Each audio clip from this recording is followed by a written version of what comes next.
Friends, welcome to Niranjan கவிதைகள். இன்றைக்கி ஹெல்தியான ஒரு கருப்பு கவுனி அரிசி பணியாரம் தான் பார்க்க போகிறோம். கேரட்டு, தேங்காய் எல்லாம் போட்டு சூப்பராக வாங்க சூப்பராக பார்க்கலாம். இப்போ நான் அதுக்கு தேவையான வரகரிசியும் இதுவும் ஊற வச்சுருக்கேன், கோதுமை ரவையும். கவுனி அரிசி மாவு அப்படியே போட்டோம்னா இலிலுன்னு இருக்கும் நம்ம பணியாரம். அதனால் அதுக்கு பைண்டிங்காக நம்ம இப்போ நான் கோதுமை ரவை சேர்த்து ஊற வச்சுருக்கேன். கோதுமை ரவையும் வரகரிசியும் அரைச்சி நம்ம மாவு எடுத்துன்னு வந்துட்டோம். இனிமேல் என்ன பண்ண போகிறோம், இதில் கூட கருப்பு கவுனி மாவு சேர்த்து வெங்காயம் வதக்கி, வெங்காயம் இஞ்சி எல்லாம் சேர்த்து வதக்கி பணியாரம் செய்ய போகிறோம். எப்படி செய்கிறன்றது அதுக்கப்புறம் பார்க்கலாம். இப்போ பாருங்க, நம்ம மாவுக்கு இப்போ கலக்க போகிறோம். இது கருப்பு கவுனி அரிசி மாவு நான் இன்ஸ்டண்ட்டாக கஞ்சிக்காக ரெடி பண்ணி வச்சுருக்கேன். அந்த மாவில் நம்ம அரைச்சி வச்ச இந்த கோதுமை குருணை மாவும் வரகரிசியும் சேர்த்து அரைச்சி வச்சுருக்க மாவை கொஞ்சம் சேர்த்துக்கிறேன்.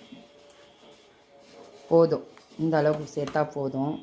இது கூட நம்ம ஒரு தாளிப்பு சேர்க்க போகிறோம்.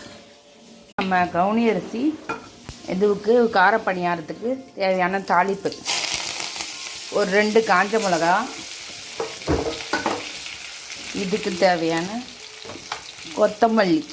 இதில் நான் கருவேப்பிலை சேர்த்துருக்கேன். கொத்தமல்லி நிறைய சேர்க்குறேன். ஏன் கொத்தமல்லி நிறைய சேர்த்தோம்னா நமக்கு உடம்புக்கும் நல்லது, இந்த பணியாரம் டேஸ்ட்டாகவும் இருக்கும். நான் அழைச்சி வச்ச கொத்தமல்லி சேர்க்குறேன். இதுலேயே சேர்த்துட்டு இதில் இஞ்சி வெங்காயம் சேர்க்குறேன். இஞ்சியும் துருவி வச்ச இஞ்சியும் வெங்காயமும் சேர்த்து வதக்கி நம்ம மாவில் சேர்த்துட்டா சூப்பரான தாளிப்பு ரெடி ஆகிடும். இது வேணுன்றவங்க பச்சை மிளகா சேர்த்துக்கலாம். நான் பச்சை மிளகா சேர்க்கலாம். சூப்பரான நம்ம தாளிப்பு ரெடி ஆகிடுது. சூப்பரான நம்ம இனிப்பு கார பணியாரத்துக்கு தேவையான தாளிப்பு ரெடி ஆயிடுச்சு. இந்த அளவு வெங்காயம் வதங்கினா போதும். இங்கே பாருங்கள், சூப்பராக நம்ம வெங்காயம் வதங்கியிருக்கு.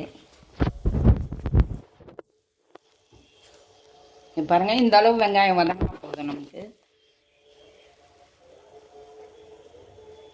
இந்த அளவு வெங்காயம் நமக்கு வதங்கினா போதும். சூப்பராக நம்ம வெங்காயம் இந்த அளவுக்கு வதங்கினா போதும். இதை எடுத்து நம்ம மாவில் கலந்து பணியாரம் சுட்டோம்னா சூப்பராக இருக்கும். நான் சுட்டு காமிக்கிறேன். இங்கே பாருங்கள், நம்ம கவுனி அரிசிக்கான கார பணியாரத்துக்கான இதுவும் ரெடி ஆகிடுச்சு. மாவு பணியாரம் எப்படி இருக்குன்னு சுட்டுட்டு காமிக்கிறேன். ஹெல்தியான நம்ம கருப்பு கவுனி அரிசி கார பணியாரம். இங்கே பாருங்கள், நம்ம சூப்பரான கவுனி அரிசி பணியாரம் சூப்பராக ரெடி ஆகிடுச்சு. செம்ம டேஸ்ட்டாக இருக்குது. ஹெல்தியான கவுனி அரிசி பணியாரம் சூப்பராக ட்ரை பண்ணி பாருங்கள். நீங்களும் வீட்டில் டயட் ஃபாலோ பண்ணுறவங்க இந்த மாதிரி கவுனி அரிசி பணியாரம் செஞ்சு சாப்பிட்டு பாருங்கள். செம்ம சூப்பராக இருக்கும். சட்னி கூட வச்சு